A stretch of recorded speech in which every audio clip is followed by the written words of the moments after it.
Aloha, my friend, my friend. This is a bass series aimed at the individual to learn the concepts of playing the bass from a beginner's ideology, using music theory that you already know, a couple words and phrases, and adding on a little bit more vocabulary. The whole concept of having a video like this is so we can go by each concept from the beginning standpoint. This is one of three. This is the syllabus that I teach from. It's bullet pointed and it goes through the different things that we would go through in a face-to-face session. But now it's kind of like you do it on your own time, get to a point where you'd like to book another session. And when you come in, we do a quick review. All of these are just suggestions that will help you to understand your bass, your instrument, your fretboard, a little bit of theory behind it, and then the physicality of touching the instrument and getting it to derive that percussive aspect out of it. So the first thing that I want to do is make sure that we know, one, what all the names of the strings are. And I know if you already know this, this might be a little beneath us, but we just want to make sure it's physically out there. So on a bass, when we have a 4-string standard bass, we've got a low string and a high string. The lowest string we're going to refer to as the 4-string. The 5-string, the A string is going to be the 3-string. We're going to have our D and then our G. Now, on a 5-string, you have an optional 5th down here as being either a B or a C. For the purposes of this video, I've got a 5-string, so you're just going to want to ignore this one down here. But all the things that I'm going to show you are going to be from the concept of just having a 4-string. You can do it on the 5th string as well. When we play these, the individual notes that are derived happen when we start sectionalizing off these individual frets. The individual fret is the space in between the fretting, meaning when we have one of these metal frettings, that is the actual fretting. That's the metal. You don't want to play on that unless you're going to be playing something called a harmonic. Now, between our 0 fret right here and then going to our 12th fret, or the top of the 12th, we're going from the nut, which is generally the thing that our strings sit over, and then go to the headstock, all the way up here towards the 12th fret. So when we get to the 12th fret, everything repeats.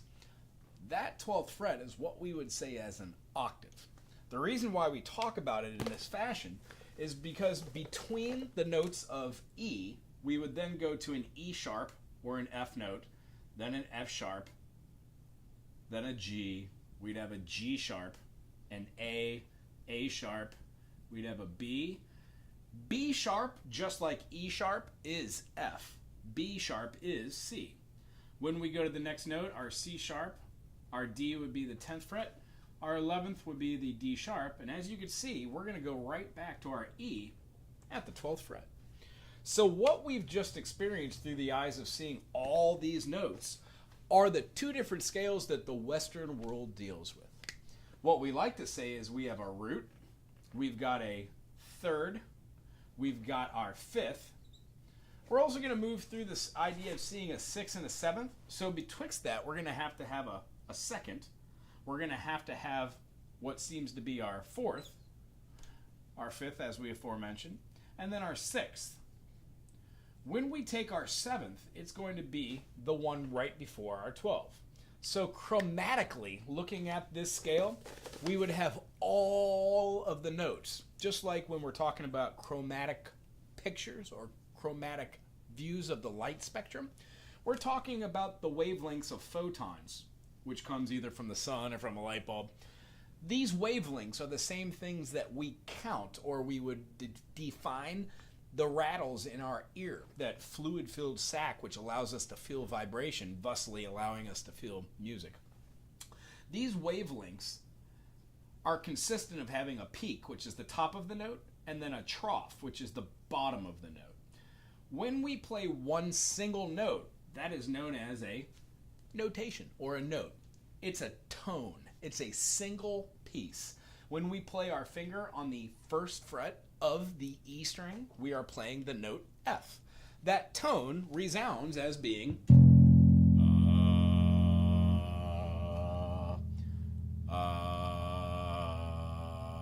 A great way to get better at knowing the names of your fretboard is to do one of the exercises that we call a spider exercise.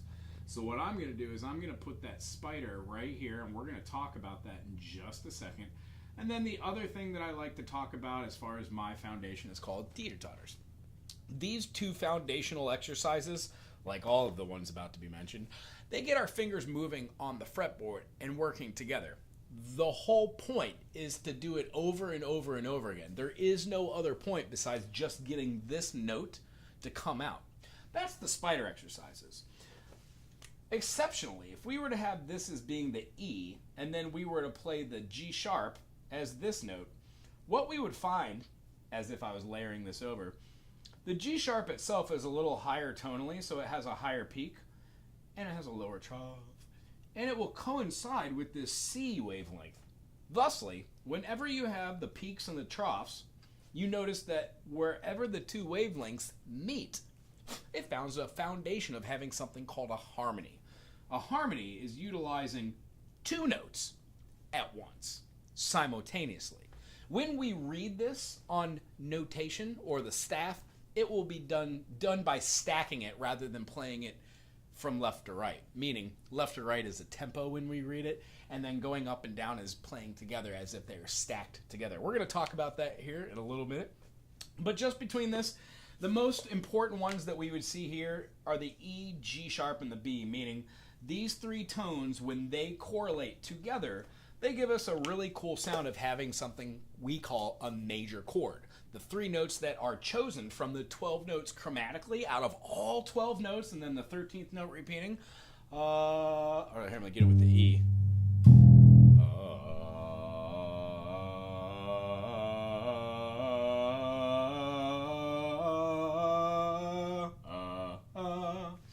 When we don't think chromatically like we do at the bass, we start working with 7-note scales. Now, there are a multitude of different scales. The first scales that we had were called Tetra chords, or 4-chord scaled notes, meaning when we played these 4 notes, we would have 1, 2, 3, 4 notes from a chord, and then we would have another chord with 4 notes. And generally, when we place them over the top of each other, 1 note or 2 notes would equally be the same note from those 4-note chords. 1, 2, 3, 4, 5, 6, 7. When we combine those two, it kind of gave us what we hear in the Western world are do, re, mi, fa, sol, la, ti, do. When we say these notes out loud, what we're referring to that is derived from the chromatic scale and putting these tetra chords together is called the diatonic scale. So what we want to do is we want to learn these spider exercises, and we want to learn all the notes on the fretboard. Now this takes a little minute. What we do is we play songs that we like, we write little ditties, we just work with little exercises like I'm about to show you, and we go through this state of knowing what the notes are in a diatonic scale. Because in music theory you've got a group of notes that correlate on a staff. Now, since we're playing on the bass, we're going to write the bass clef, because the bass clef is considered the F clef, meaning when I put this fancy little bass notation here, this clef marker, that right there, when I do this in my mind and just connect the two, it makes a tiny little F. Therefore, that's how I remember this is the F clef. When we have the F clef, all of the notes that are going to be played are moving from there. So if this is the F note, that means that when we go down, we're going to find some of the lower notes that are on our bass. The lowest note that you would have would be right here underneath the bass clef. Because when we count up, we would find that E goes here, A, B, C, D, E, F. The next note would be G, which is the bottom line of the bass clef. The next space would be A. B is the bottom, second to bottom line. C is the second to bottom space. D is the middle line on the bass clef. And then when we go above D, we get E. See how all these notes just fall in?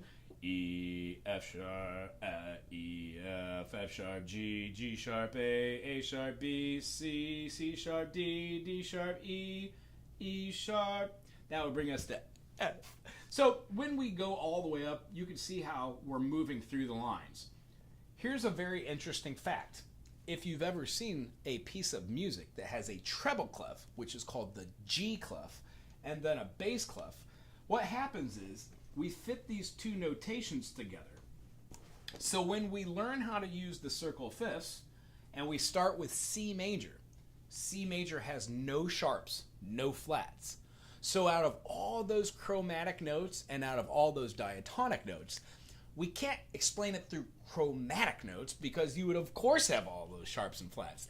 But explaining a major chord, do, re, mi, fa, sol, la, ti, do, and taking the 1, 3, and 5 from those 7 notes would generate a C major. The way that we view that would be this. Diatonically, when we set ourselves up for seeing a 1 chord, a 2 chord, a 3 chord, a 4 chord, the 5 chord, a 6 chord, and then a 7 chord, we're setting ourselves up to be able to see the notation or the seniorities of the triads. Meaning, when we play C major, in the key of C, there are no sharps and no flats. So when we see this little bitty 5 line here and a little bitty 5 line here, what happens is we connect these 2 clefs by a master line called the grand staff. We're then connecting both of these readable lines. We're going to mark our bass clef right here, and then we're going to mark our treble clef. Just like the bass did this and had a little F, when we make that treble clef, if we get rid of the top, that makes a lowercase g. Hence, this would be the F line, and this would be the G line. When we read our notation on these 2 lines, if we were to put our ledger line right here and put a note on it, and the aforementioned triads that would be stacked, if we utilize these lines, the C ledger line, the bottom line of the treble clef, which is an E, and then the namesake of the treble clef, the G clef, we would be utilizing something called a triad. We show each other where those are on the bass by utilizing the circle fifths. Now, there are a multitude of different keys. C major just happens to have no sharps and flats.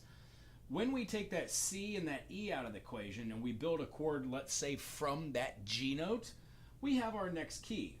This is called the circle of fifths because we count up 5 notes. C, D, E, F, G. When we go to G, G now has 1 sharp. You're just going to have to memorize that that first sharp is the F. It's the first. It's the first of all of our keys that get a sharp. When we go this way, we're adding on sharps. The sharp we add on for this case is going to be the F sharp. So anytime that we say the notes of blah, blah, blah, blah, blah, blah, blah, blah, one of those has to be a sharp. That's the F sharp. So through the eyes of C major, when we write C major, we would have C, D, E, F, G, A, B. C major, D minor, E minor, F major, G major, A minor, B diminished, and then C again. The 2, the 3, and the 6 are minor. The 1, the 4, and the 5 are major, and the 7th is a diminished. Now what this means is the stacking of those triads is a little different depending on where our fingers are. So if I were to go like this and put my thumb on C, my middle finger on E, and then my pinky on G, it would be clear that I'd be skipping the D and the F that are betwixt the 2. That gives me a C major, then a D minor, E minor, F major, G major, A minor, and B diminished. Reason being, if I were to write these notes on this treble clef, just like this, G, B, D, there are no sharps or flats. That G, B, and D is a representation of those 3 notes. So with the bass, our foundation is basically learning, no pun intended, 1, 3, and 5 to begin with. I taught you, or a standard teacher will teach you how to hear the notation of do, re, mi, fa, sol, la, ti, do, and chances are it's going to be through the eyes of either E major or C major, because E is the lowest note on the bass, and then C major explains on how to do scales. Now, advanced and intermediate bass explanations would rely on having fingering charts where you would already know all the notes on that aforementioned fretboard.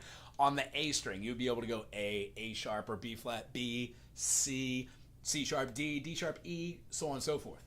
So the circle of fifths helps us relate to that. While reading these 2 different lines, the treble clef and then the bass clef, we get accustomed to where our landmark system is. So when you start playing songs, like a bass song, like Take 5, you'd be able to look at a piece of sheet music and instantaneously go, I know that the lowest note on the bass clef is the G. Now the G is at the 3rd fret on your bass, which means your lowest string on the bass is this one. When we plot out all the notes on the bass, our G, our E, goes here. Our E goes all the way up to our A. A goes up to our G. We're going to be moving this up here. Our next note would be a D, which is right here. We go up past here. We'd have our B would be the next note. You got it. And then we have our high G. So for the bass, this is basically all the different notes we could have on the bass. You could keep moving that up. However, the B would be my low B way down there. All right, so one of the things that I want you to see through the course of this is that you don't really have to know how to do the sight reading, but it is a really cool thing when you can read sight reading notation. The idea behind this circle of fifths is to get used to drawing this. I'm not going to do the whole thing for you right now in the first session, but in the intermediate session, which I hope you like to do, we would be talking about what I'm about to do right here. C major goes to G, G goes to D, D goes to A goes to E, E goes to B, B goes to F sharp, and then F sharp goes to C sharp. Why? When we walk this up 7 minor seconds, meaning when we go from C to C sharp, that equals a minor second or a half step. That's what our spider exercises are. That's why we get our fingers really going with these. C sharp to D equals also a minor second. It's a half step. Now what happens when we do these two half steps? When we add them together, we see that C to D is actually considered a major second because it combines the addition of two half steps. That's all this is throughout the whole course. When we play a C, we are talking about our tonic. Our tonic then, through a spider exercise, would go up to the secondary, a flat 2 or a sharp 1. Now, this chord is a diatonic mash, means these two notes when they put together sound really bad, they give you tension. It causes something called dissonance. Every single one of these other notes has a purpose. Like the 1, the 3, and then the 5 are stable notes, meaning all the other notes when you play them kind of want to go back to that note or forward to the other note because they have a great foundation. So when we're playing these individual notations, the reason why triads sound really good is because they allow us to feel a certain emotion attached to that feeling of frequency. A major chord, happiness. A minor chord with a flat 3, well, that means that we would be taking this E natural and flattening to an E flat. C, E flat, G definitely gives us a minor feeling, kind of off-putting. When we flatten this G, we would get something called a C diminished. A diminished chord is useful because you have 1 flat 3 flat 5 opposed to a 1 3 5 happy, 1 flat 3 5 sad, and then 1 flat 3 flat 5 causes tension. We call that one our lending tone. The other two chords would be a half diminished of that same sort of thing, which we'll explain in intermediate, and then an augmented note, meaning you just have a 1 3 and then you sharpen the 5. These are all used for certain things in writing progressions and cadences and the feelings of songs. Again, we will explain this when we get to intermediate, but the concept behind this that we're just trying to get home to, that you're going to watch this over and over and over again, when we have no sharps and flats in the key of C, we've got our 1 chord, it's the tonic. The next note is going to be the subtonic because it's right next to the tonic. It's the root. The tonic is also known as the root of the chord or the 1 chord. Whenever we use the phrase of tonicify to make another note out of any key, the tonic, that just means you're changing keys or modulating. You might hear that a little bit. When we get to this third, the third is called the mediant. You will definitely hear any teacher teaching call this the mediant. The mediant decides whether it is major, minor, and where the tension relies. In betwixt all 7 of these notes, believe it or not, when we play a B diminished, it sounds a lot like a 5 chord. Again, we'll explain that later, but realize that most of the notes that you will be playing as a bass player will be these 5 notes. In fact, when we start playing pentatonics, 1, 2, 3, and then 5 are 4 of the notes of your pentatonic. The only other one would be your relative minor. Again, we're going to explain this more in depth for the intermediate. However, we just want to make sure that we're going to be able to get through a good amount of information that you can keep going back to and start associating and assigning names to. The 5th is called the dominant. It holds the most tension out of all of these chords, meaning all the notes in here kind of want to gravitate towards that 5 chord. What does this mean? When you're playing a song like ba da da da da da da da da 1 1 1 4 4 5 5 5, you're playing C C C F F G G G F F C C C. The feeling of that is super happy. 1 4 5. You can sub out different ideas for those chords.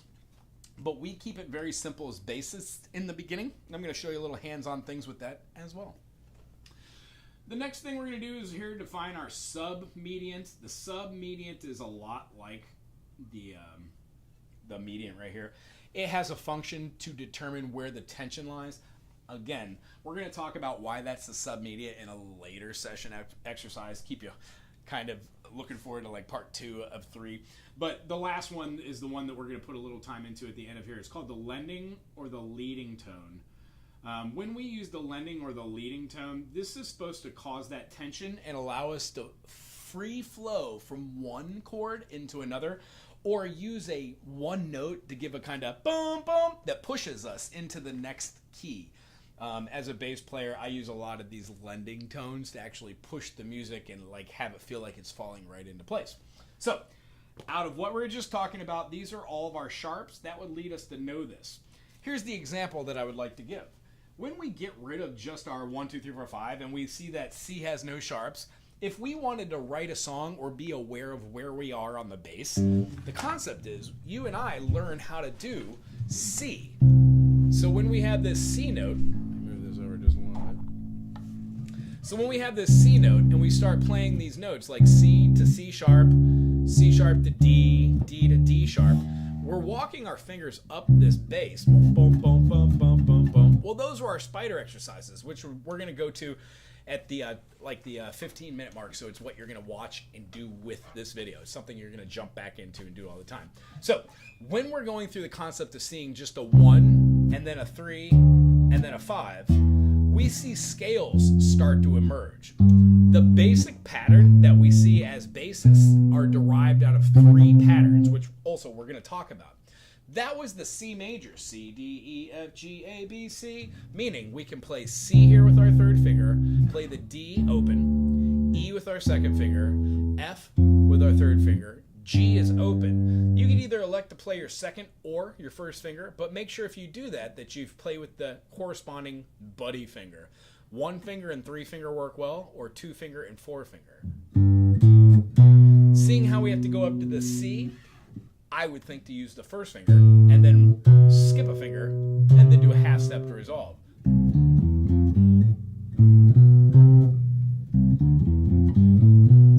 Either way you want to do it, it works well, but the idea is spider exercises line you up for your fingers to flawlessly go through all these different notes without jumping off the fretboard or staying too far away, so it takes time to come right back to it.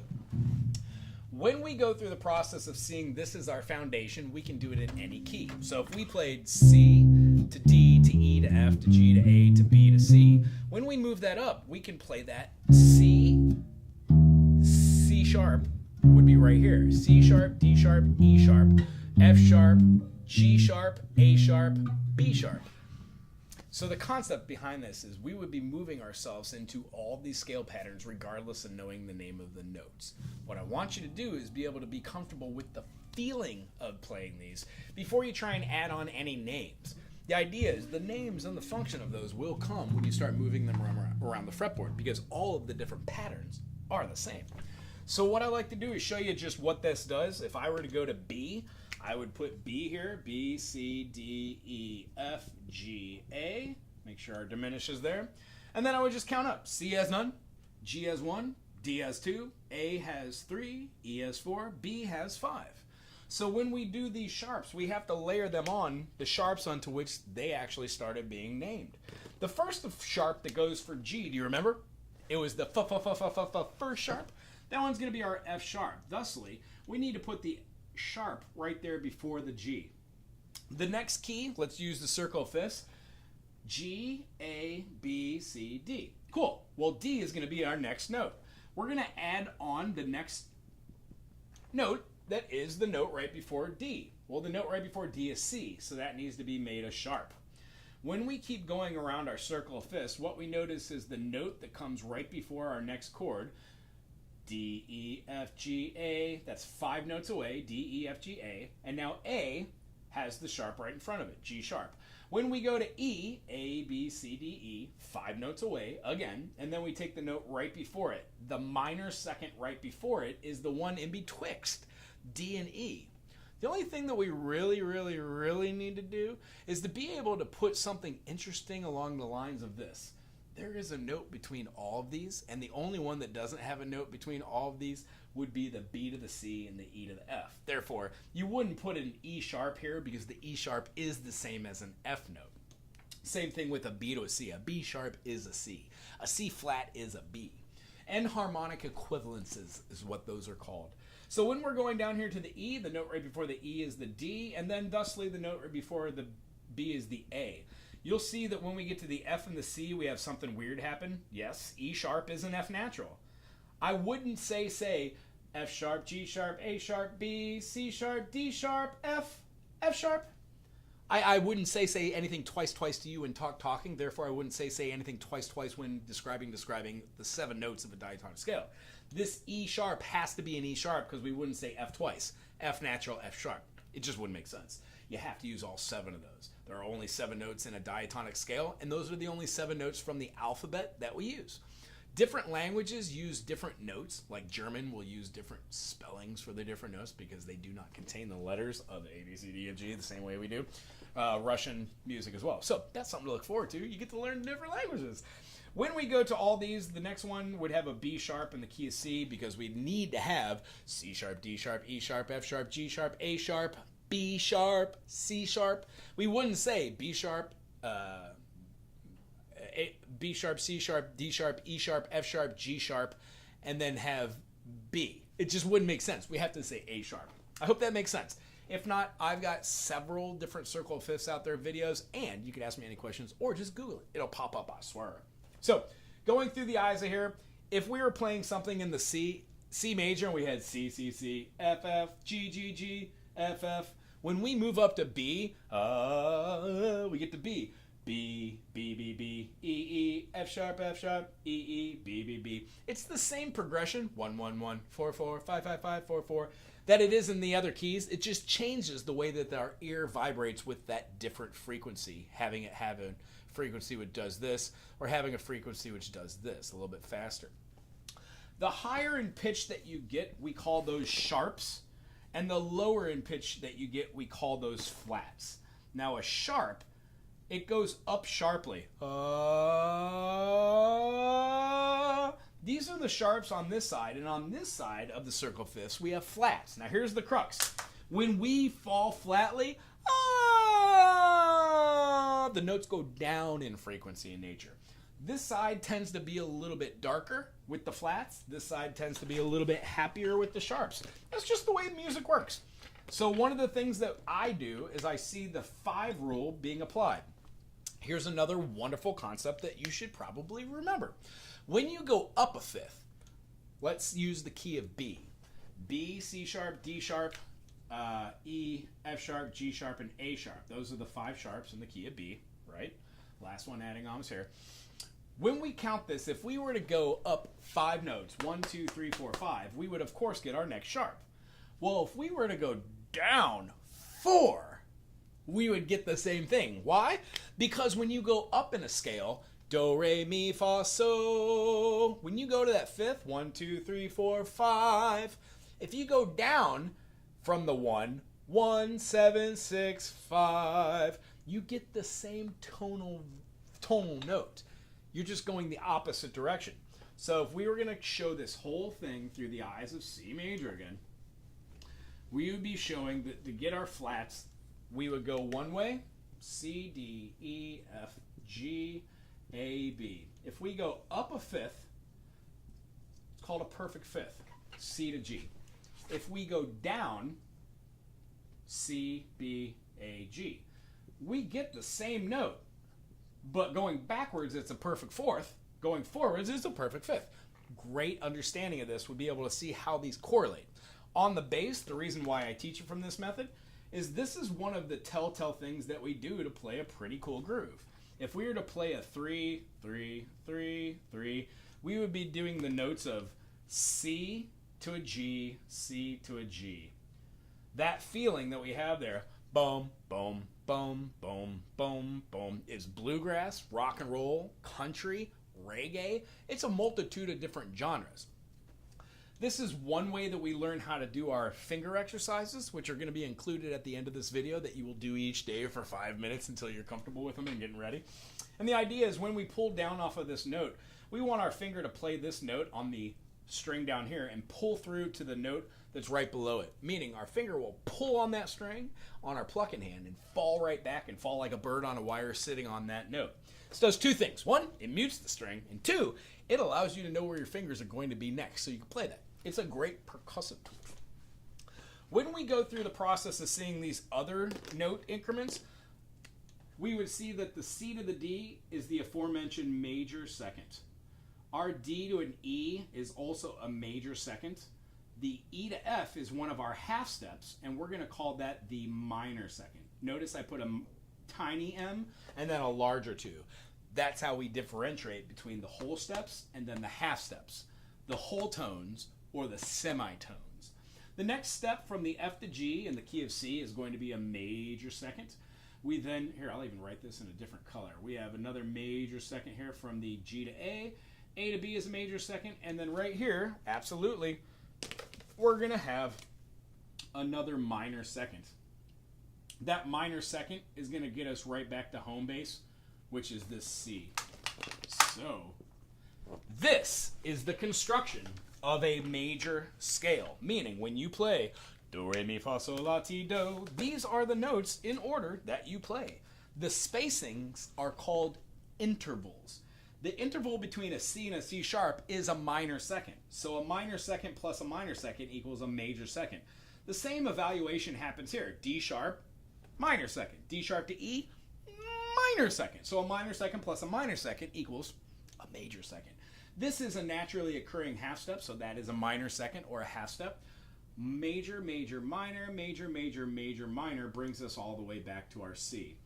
I don't write my eighth up here, but the concept is when we go to intermediate explanations, we will explain what the notes in the chordage notation is past the eighth note, or the octave. Do, re, mi, fa, sol, la, ti, do. As 1 to 8 is what we would call a P8. It's 8 notes away from your tonic, and it creates another tonic. Therefore, this interval is called a P8.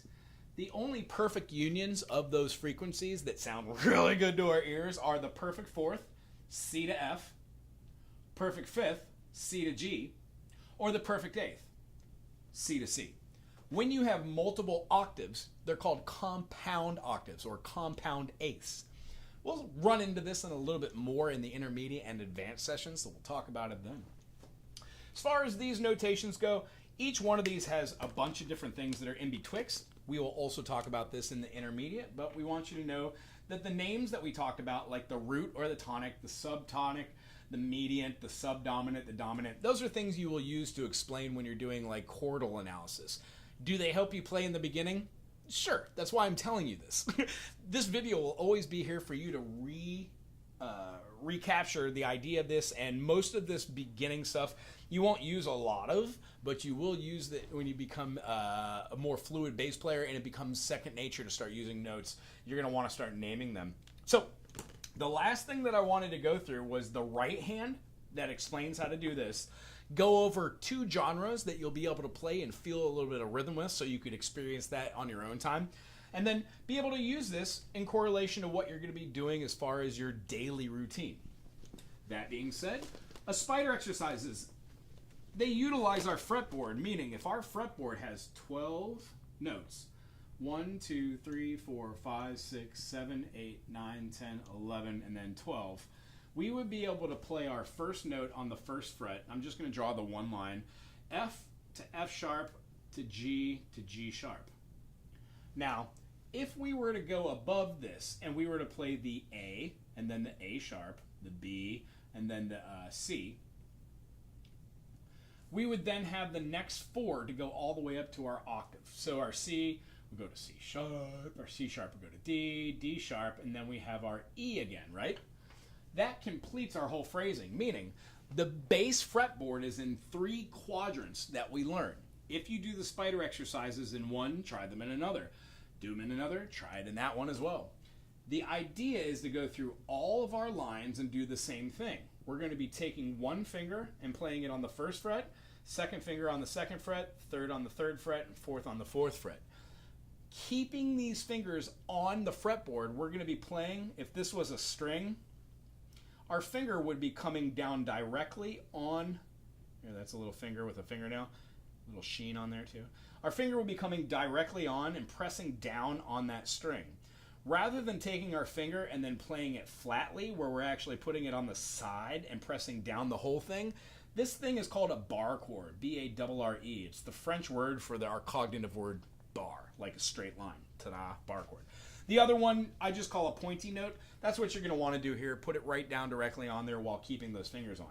The idea for spider exercises is you take a finger off and then you put it on the line above. Thusly, if you don't have your fingers curled enough, like over the top of the fretboard, meaning that when you play, your thumb comes up behind the fretboard and it's right in the middle on the back of the fretboard going boop, just like that. The idea is to take each one of these notes and move it simultaneously while playing the notes. What this does while you're playing it, it allows you to go up all of these different frets. For you on the 4th string, you'd have 16 opportunities to get from point A to point B and then repeat. This builds muscle strength. You can also pick yourself up one of these handy dandy little finger strengtheners. If you do, these things are used by pressing them down like this. What happens is if you could do an individual finger and get that stronger, it tightens the pip and the dip on the top of these and uses those tendons so you can start playing a little bit faster and push down the note. I understand the bass is a huge instrument. It's very hard in the beginning. This is what our spider looks like. We're going to do a couple of these right now together. And then the last two things I'm going to leave you on are the major scale for C major and correlate that to G major and then D major because they're all just the same. We're going to talk about this having 1 sharp and that having 2 sharp, but you don't really need to know those. And then as far as your regiment that you should be playing through every day, these spider exercise and teeter totters will get you to a point where you should be playing a couple different notes that are not in order, not those minor seconds, but now having a better understanding of what a minor second is, what a major second is, what a minor third is, what a major third.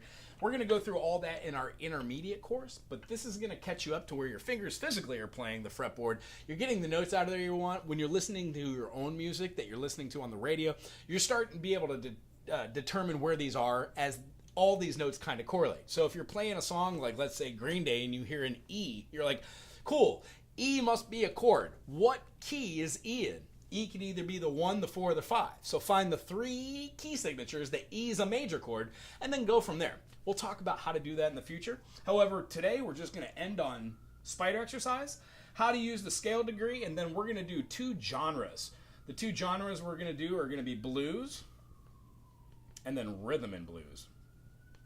And these will give us 2 little great insights on how to use the bass for what its intended purpose is. And believe it or not, that's just to play percussion. Hold down the low end and have a little fun while other people are just grooving. And without the low end percussion, oh geez, it just dropped on my pen. Without the low end percussion, you can get away with a couple things, but having a bass is super, super nice. So as you know, this is one of the best things that's going to get those fingers moving. If you'll play along with me, this will be great. We're going to start here at the, at about, I don't know, 10 seconds. Warm yourself up before you ever start playing. Take a deep breath. Make sure you're in tune. E, A, D, and G. When we tune them, if we go 1 spider exercise up, we're moving from our 1st fret on the E string, F, F sharp, G, G sharp. The next note is an extension finger. That next note is the A. It will be the same as the string above it. So if you play them together, they should be in unison and make no other alternative diatone, major, second, minor, third. They're in unison, same note. When we go up to the 2nd fret and do the same thing, that new extension finger goes from having our A sharp or a B flat, B, C, C sharp to the extension finger, which is a D, meaning the next note above it will be a D. You should be in unison, pluck them together. When we do the next string, of course, it's going to keep doing that because we're on the D string. D sharp is an E flat, then we have an E, F, F sharp, and then our extension finger, G. Our next note is going to be a G above it. Pluck them together, they should be in unison. is a spider exercise. Follow along with me. We play this at 3 different speeds. The first speed of which you play at something will be about 40 beats per minute. We call it BPM. The next one will be double that at 80. And then the next one will be rock and roll, 120. Those are the 3 you practice everything at. Here's what the spider exercises will look like. 2, ready, go.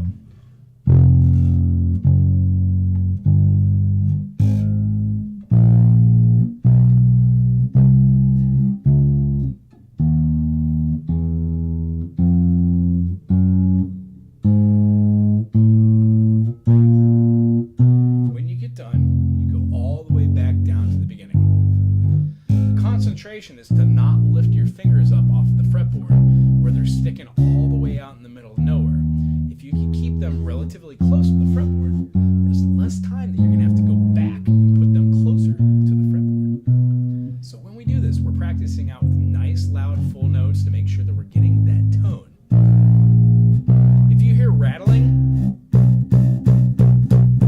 you might not be pressing down hard enough, or you've got your fingers way too close to the frets and they need to be spread out so they're playing in the middle of the fret and not both close collectively to that fret, the middle fretting. When we play these notes, the second finger will be playing the second fret, first finger, first fret, third finger, third fret, and then pinky. Our notes are named as such. When we have an F, F sharp, G, G sharp, B flat, B, C, D flat, you can name them enharmonically. I would suggest naming them with sharps going up and then flats going down. Here's what it would look like. F, F sharp, G, G sharp, A sharp, B, C, C sharp, D sharp, E, F, F sharp, G sharp, A sharp, B. If we were to go back, we would have B, B flat. When you go back, you could also do it with those names, or you could go down to the beginning and go F, G flat, G, A flat. If you're not comfortable going backwards down the number line yet, then don't worry about that. Save that for intermediate. The idea is to play these at 1, 2, 3, 4. 1, 2, 3, 4. When we get that beat going on, you will find that when you speed that up to 80, you will have more finger control. If you can do this for 5 minutes each day, what you will find out is that the muscles that you use to do this will get tired awfully quick. Just like lifting weights, the reason why we get strong muscles and such is because we're breaking down the microfibers in our muscle content. When it builds back stronger. Therefore, you're building up strength. Concept of these spider exercises is to play through, not to move your fingers off of the fretboard and go up. Do them in different time signatures, and when you get up to the 120 mark, you should be able to get through.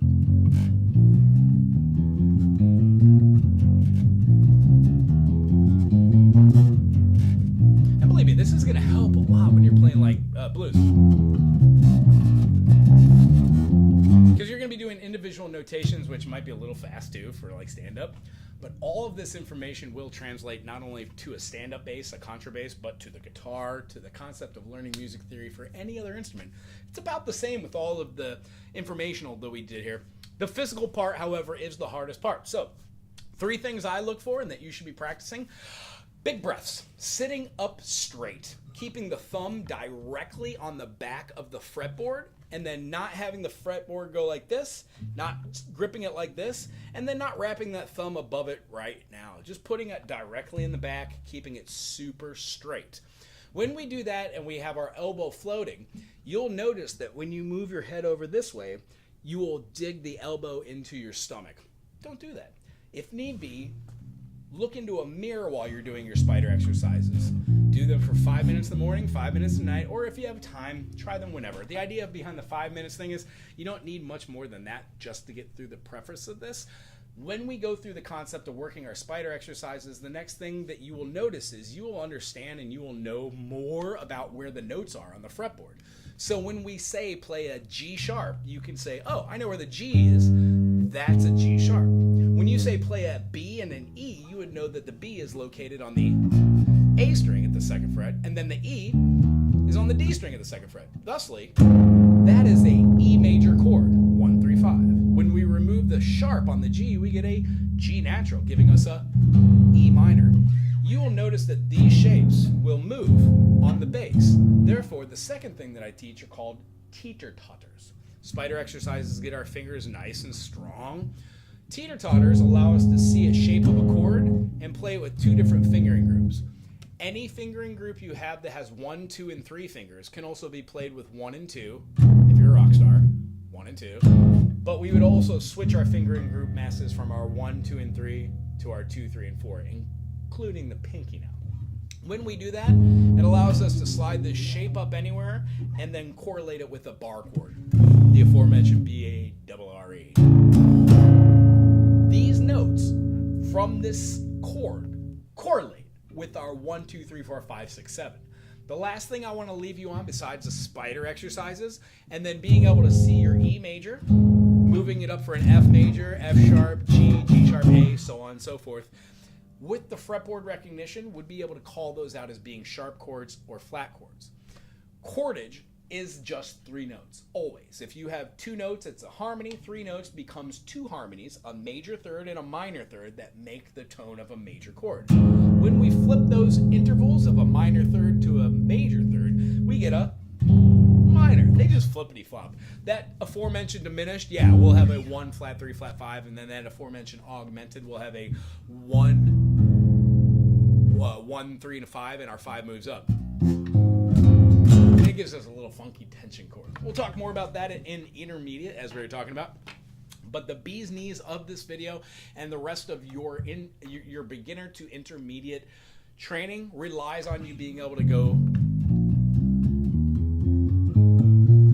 the picking hand. As we said, when you're playing these notes, you're going to pull down through that note back into the next note. Let me see if I can get this camera a little straighter here. See on my fingers right here? Only rely on your first finger, and I hopefully we'll see each other within the next month or 2 months. But I would say after a month or 2, move to your second finger, your middle finger. So if you've got your pull down note, you're pulling down and coming straight through and landing on your bass of your guitar. If you have your secondary note, you're pulling down to the note that's right below it. That idea will get you right through the strings. And it's a great practice because it allows you to derive some percussion from that as well. The scales that you would see, C major having no sharps and no flats, we've taught in a couple different ways. I showed you in the beginning of the video how to do the C to the open D, to the E, to the F, to the G, to the A, to the B, then to the C. That is being able to utilize this in a third finger scaling position. What we want to do is make sure that all of our fingers line up with that spider exercise. We're not on the 1st fret, we're on the 2nd fret now. 2, 3, 4, 5 will be the frets you play to do these notes. When we play the next scale, it looks like this. 2nd finger starts at the C. We would play that C note out. We would skip a finger and a fret and play our pinky on the 5th fret of the same string, giving us C to D. The way we practice that would be C, D, C, D, C, D. 4 times C and D. And then we're going to take that same thing and then move that up to D to E. D to E, D to E. And because you know the spider exercises are consistent of the 2nd fret, 3rd fret, 4th fret, and 5th fret, the note you start on, C, negates the D. Above, on the 2nd fret of that next string, the D string, you'd play the E. E to F is a half step because that's our naturally occurring half step from before. F goes to G, it's 5th fret, and we're going to be using the same finger we used to play the one below it, but now it's right here. Again, in recap, C to D, D goes to E, using just one finger down here, pulling through, boom, boom, boom, boom, boom, 1, 2, 1, 2, E to F, E, F, E, F, E, F, F to G, F to G, F to G, F to G. G is going to go up to A. Now remember, A is going to be the same finger and the same feeling of the fret as the note before it, the E, but it's now on the G string. Again, C to D, D to E, E to F, F to G, G to A to B, and then B resolves half step to that C. That's how to play the scale exercise starting on the second finger. Now in review, along with me, C, open D, second finger E, third finger F, open G, first finger B, third finger A, and then B right here, ring finger, and then our pinky resolves the C. That's how we play that first scale exercise. Second scale exercise, don't use the third finger and then move it up. We're omitting the first fret and the open. That would give us our second finger on the C. D at the 5th fret, E at the 2nd fret, F at the 3rd fret, G at the 5th fret, A at the 2nd fret, B at the 4th fret, and then half step to the C. This next scale is going to be starting the same C note, but now we're not using our third finger or middle finger, we're using our first finger. This one is my favorite by far. 3rd fret, skip a finger, skip a fret, 5th fret. Skip a fret, not a finger, because you don't have another one, and then play the 7th fret with the pinky. We're going to do that same exact movement above it on the string, and then we're going to go to our 4th fret, the 5th fret. Again, first finger, 3rd fret, second finger is skipped as well as the 4th fret. The next note we're going to play is our 3rd finger on the 5th fret, big old stretch to our pinky on the 7th, and then we're going to play 3, 5, 7 again with the same fingies, just on a different string, up to the 4th fret for the B, and then a half step to the C.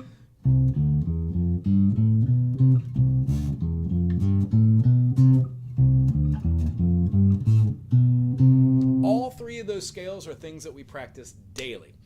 Do your spider exercises for 5 minutes. Then when you move on to your scales, you want to work them upwards and down, not that fast. Remember, we start at 40. 1, 2, 3, 4. 1, 2, 3, 4. 1, 2, 3, 4. 1, 2, 3, 4. 1, 2, 3, 4.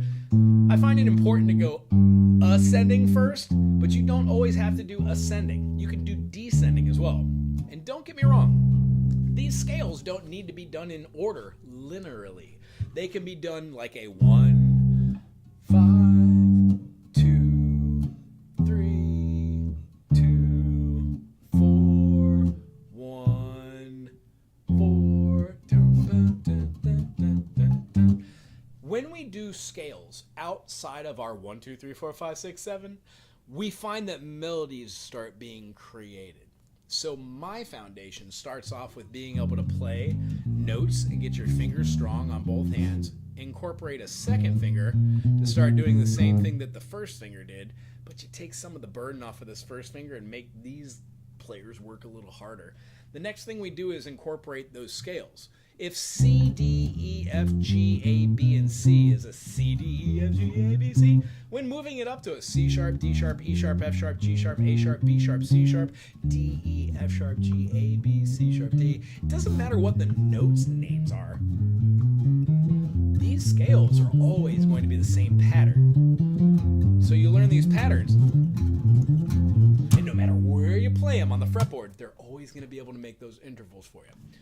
Here's a genre you could use this with, 2 of which, blues and then R&B. The first one is just going to be a bluegrass, kind of like groove that you could use in blues as well. Let's start it on the C. C note, that's the one we've been working from. Right below it is the G, so when we go in tone down, we find ourselves right below it. That is our 5th. What I'd like you to do is take this finger and play through the note, and then through the note again. And what we're doing is playing the C over here and then the G. And we're going to alternate C, G, C and G. There's a C. Here's a G. 1, 5, 1, 5. If we play with our first finger, we can hit both of them. There's really no need to use 2 fingers, but you can. I like to use the first finger and go back and forth. If we know that C goes to D, D goes to E, E goes to F, and F goes to G, that's our high G and that's our low G. so they can be alternate. C, G, C, G, C, G, C, G. With this process, try and use the first finger and the third finger and the first finger. Next time, try the second finger and then the pinky. What we're trying to do is correlate the middle finger and the pinky finger, and then the first finger, the index finger, and the ring finger. If you go slow enough on this, when you speed it up, those fingers will follow suit. Sometimes it does feel good to play your one and pinky finger. Either way, I'm going to teach you how to do this little groove where you can play that same beat here, but you're using a flat hand and putting a little nub out. So you just have this kind of like down note, pop it, down note, pop it. That is an intermediate type of things that we use to do bluegrass, but just getting the foundation of this blues. You can incorporate eighth notes or tuplets.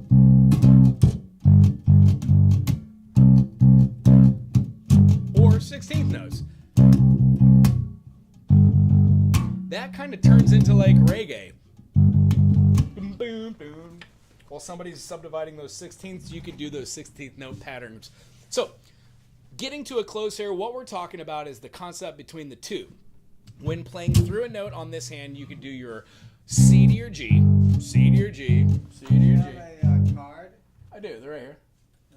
Do you give out any sitar lessons or harp lessons? I do. Okay. I'm actually right in the middle of wrapping up a video. Can you hang tight for a second? Okay. Sounds good. When we go back and forth. I'll come back and see you. Shoot, sounds good. My name is Matt. Hi, Matt. I'm Wago. That's it. Aloha. What was your name? Wago. Wago. Aloha. So when pulling through the note, we're going to go back and forth. This gives us our kind of blues. We're talking about enforcing it with eighth notes. These rhythm patterns we're going to go into in an intermediate type of session thing, probably 2 out of 3, and that'll lead to having a little bit more percussion on the other hand. But for your practice, just work on playing that kind of groove. 1 5 1 5 1 5 1 5 1 5 1 5 1 5 1. Anywhere you do this, it's going to build your bluegrass pattern. We will lead into that being a part of our scale system, and you can know how to float in between there and even solo. The last thing I want to leave you on is just going to be the blues pattern. It uses that one note that we had. We're going to also be using our 3. We're going to play our 5. And then we're going to play our 6. Now, without going into a lot of detail, the pentatonic scale that I was talking about, penta meaning 5, would have the first 3 notes of the scale. So in the key of C, C, D, and E.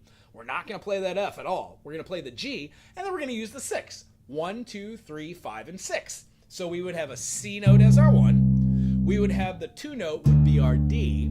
We could have the 3 note, which is going to be our E. Skip that F, go all the way to the G, and then use our first finger to play the A. Through this, you don't have to play that 2, but if you play the 1, the 3, the 5, and the 6, you would get...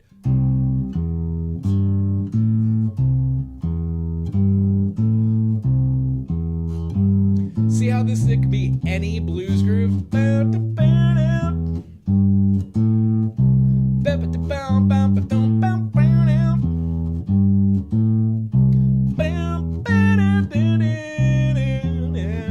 So what I'd like you to try is your second finger on the C note, your first finger on the E note, your pinky on the G note, and then your first finger on the A note. And you're going to walk them up in order. C, E, G, A, C, E, G, A. When we do this, you can drop down to the string right below it and play the same pattern. It will be in G, G, B, D, E, G, B, D, E. Now back to the C. When we do these patterns, try and think of them in 4. So if we started here, we would have 1, 2. Here's our change to the G, 4.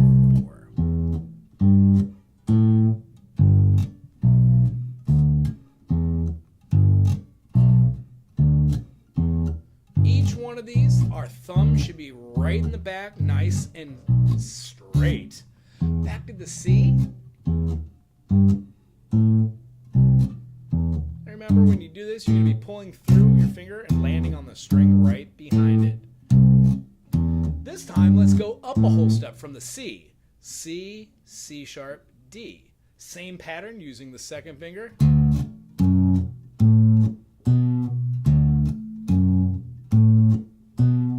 Doing them 4 times exhibits that you know where the notes are and you're able to move up. And then maybe back down to the C. You can practice your scale exercises at this speed. All of the scale notes are the exact same from the aforementioned pattern. Whole step, half step, whole step, whole step, half step, whole step, whole step, whole step, and then half step. Out of all of these practices, the most important one is just this. Going slow, making sure you're making contact with your fingers and that you're not jumping around with one finger.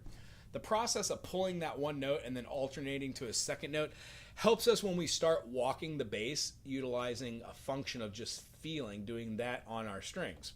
That builds speed at a certain period of time. The one thing we really didn't talk about was how to use a pick. However, finger work is super important in the beginning.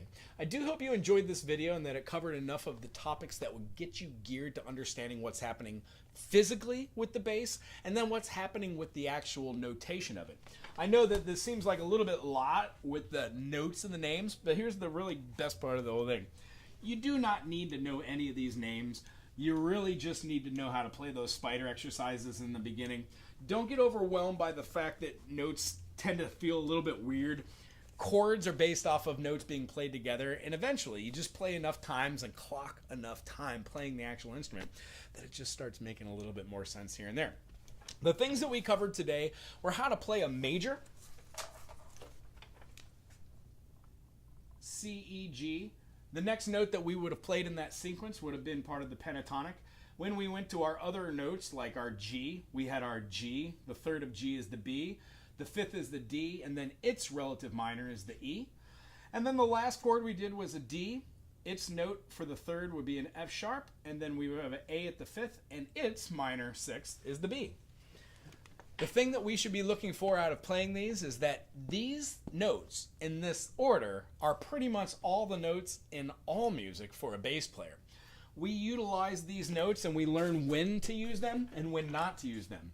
When we put the other notes that are inside the scale, we just find ourselves being able to move flawlessly in between different transitions of chords. So what we find is no matter where we're at in a song, these will always be the functions or the notes that we use. The 1, the 3, and the 5 are stable, and every other note that we use kind of wants to be those notes. So what we do is we practice physically how to do this. We try to view it through the eyes of what the note name is on the individual fret, and then how they correlate. Eventually, what we do for the next session and the next concept is we take all of these 3 different kind of concepts and we combine them in this fashion. If we had our bass, and I'll just do a couple frets here, and we wanted to see the notations of what they are, what they could be, what we do is we use pattern recognition. And that pattern recognition is going to help you along this whole process. The first pattern of which is that last scale that I showed you that looks like this. This pattern will repeat itself right above it for a major. The next thing we would do is to see that the pattern would alter itself just a tiny bit and that these pattern notes would stay consistent.